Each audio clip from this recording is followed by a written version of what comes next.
السلام علیکم ورحمۃ اللہ وبرکاتہ۔ اعوذ باللہ من الشیطان الرجیم، بسم اللہ الرحمن الرحیم۔ من اجل ذالک کتبنا علی بنی اسرائیل انہ من قتل نفسا بغیر نفس او فساد فی الارض فکأنما قتل الناس جمیعا ومن احیاها فکأنما احیا الناس جمیعا وَلَقَدْ جَاءَتْهُمْ رُسُلُنَا بِالْبَيِّنَاتِ ثُمَّ إِنَّ كَثِيرًا مِّنْهُمْ بَعْدَ ذَلِكَ فِي الْأَرْضِ لَمُسْرِفُونَ۔ اللہ رب العالمین نے قرآن مجید میں ارشاد فرمایا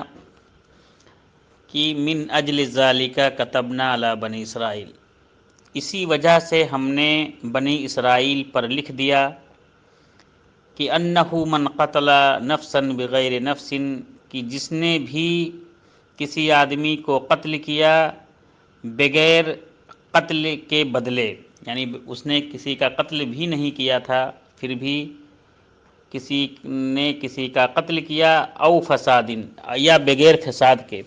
اس آدمی نے فتنہ و فساد بھی نہیں پھیلایا تھا، اس کے باوجود بھی ناحق کسی نے کسی کو قتل کر دیا،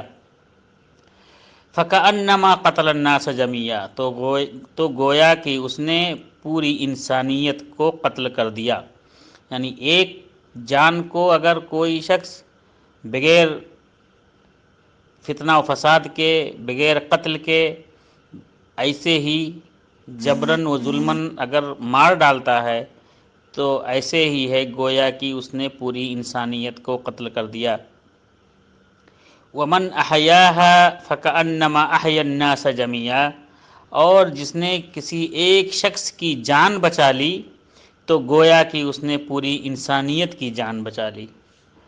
وَلَقَدْ جَاءَتْهُمْ رُسُلُنَا بِالْبَيِّنَاتِ ثُمَّ إِنَّ كَثِيرًا مِّنْهُمْ بَعْدَ ذَلِكَ فِي الْأَرْضِ لَمُسْرِفُونَ،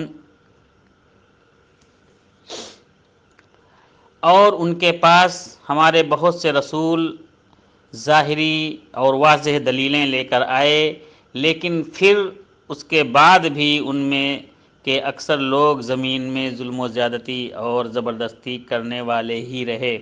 یعنی نبیوں کے آنے کے باوجود بھی وہ لوگ اپنے اندر سدھار نہیں لائے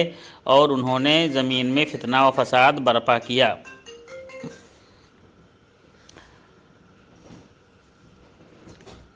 اس آیت سے یہ پتہ چلا کہ اسلام میں کسی شخص کی ناحق جان لینے کا کتنا بڑا گناہ ہے، اور یہ ان لوگوں کے منہ پر زوردار تماچا ہے جو اسلام کو دہشت گردوں میں شامل کرتے ہیں اور کہتے ہیں کہ اسلام دہشت گردی کی تعلیم دیتا ہے۔ کسی بھی مذہب میں ایسا نہیں ہوگا کہ جس مذہب میں یہ بتلایا گیا ہو کہ اگر ایک جان کو کوئی شخص ناحق قتل کرتا ہے تو اس کی سزا اس طرح سے ہے کہ اس نے پوری انسانیت کو قتل کیا۔ یہ کوئی معمولی بات نہیں ہے۔